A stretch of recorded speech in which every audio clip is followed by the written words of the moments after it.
মিথ্যা প্রপাগান্ডা মানুষগুলো জাস্টিফাই করার সুযোগ পেল না। সাধারণ মানুষদেরকে হযরত উসমানের পিছনে এগিয়ে দিলেন। হযরত উসমান যখন বুঝতে পারলেন তিনি বের করে তাকে মেরে ফেলা হবে, তিনি ঘরের ভিতর নিজেকে আত্মগোপন করলেন। এই বাচ্চাদেরকে কখন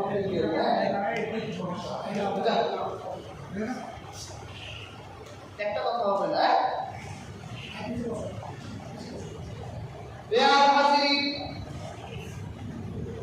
হযরত উসমানের ঘরে পাহারার জন্য আল্লাহর হাবিবের নাতি হযরত হাসান হুসাইন ঘরের দরজার সামনে দাঁড়িয়ে গেলেন, যাতে ঘরের ভিতরে কেউ তাদেরকে আঘাত না করে। হযরত উসমান যখন জানতে পারলেন তার ঘরের দরজায় হাসান হুসাইন দাঁড়িয়ে আছে, ডাক দিলেন, তোমরা আল্লাহর হাবিবের বাগানে ঢুকুন, আল্লাহর হাবিবের মহব্বতে আমার জন্য তোমাদের কষ্ট করতে হবে না, বাড়ি চলে যাও। হযরত হাসান বলেন, আমরা থাকতে আপনার ঘরে কোনো জালিমকে ঢুকতে দেব না। উসমানের ঘরটা ছিল, বিল্ডিংটা ছিল 2 তলা বিশিষ্ট, 2য় তলায় ছিলেন। এই চক্রান্তকারীরা পেছন দিক দিয়ে উঠে 2য় তলায় ঢুকে পড়লেন 3 জন ঘাতক। হযরত উসমান রাদিয়াল্লাহু তাআলা তখন আল্লাহর কালামে পাক তেলাওয়াত করছিলেন। আল্লাহর নবীর সাহাবীদের মধ্যে 4 খলিফার মধ্যে একমাত্র উসমানই ছিলেন কোরআনের হাফেজ। হযরত আলী কোরআনের হাফেজ ছিলেন না, শুধু উসমান ছিলেন কোরআনের হাফেজ। হযরত উসমান কোরআন তেলাওয়াত করছেন।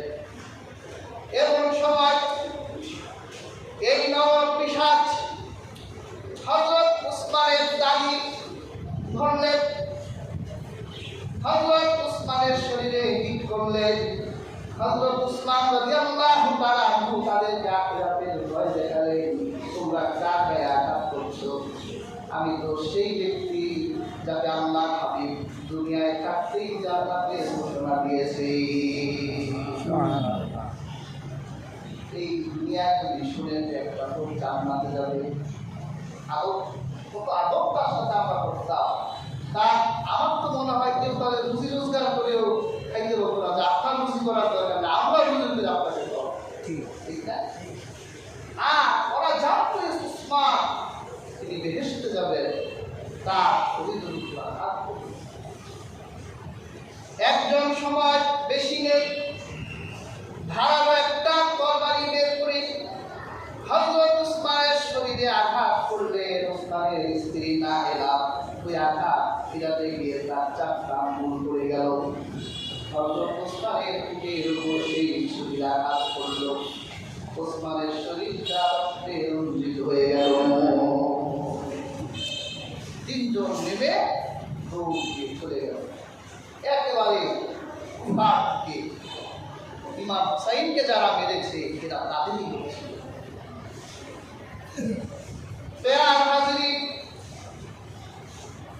এই সাহাবাই চক্র কি করলো? হযরত উসমানের রক্ত মাখা জামা নিয়ে তারা এবার রাজনীতি শুরু করলো। হযরত আলীকে বায়াত করানো হলো, হযরত আলী খলিফা হলেন। সবাই হযরত আলীকে অনুরোধ করলেন খেলাফতের দায়িত্ব পরে গ্রহণ করেন, আগে উসমানের হত্যার বিচার করেন, আগে উসমান হত্যার বিচার হবে, তারপর খলিফা মনোনীত হবে।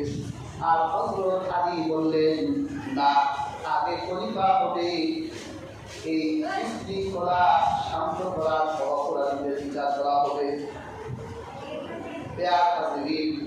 এই হযরত উসমানের এই রক্ত মাখা জামা নিয়ে এমন অবস্থা তৈরি হলো, আল্লাহ হাবিবের উম্মতের মধ্যে রক্তপাত হয়েছে।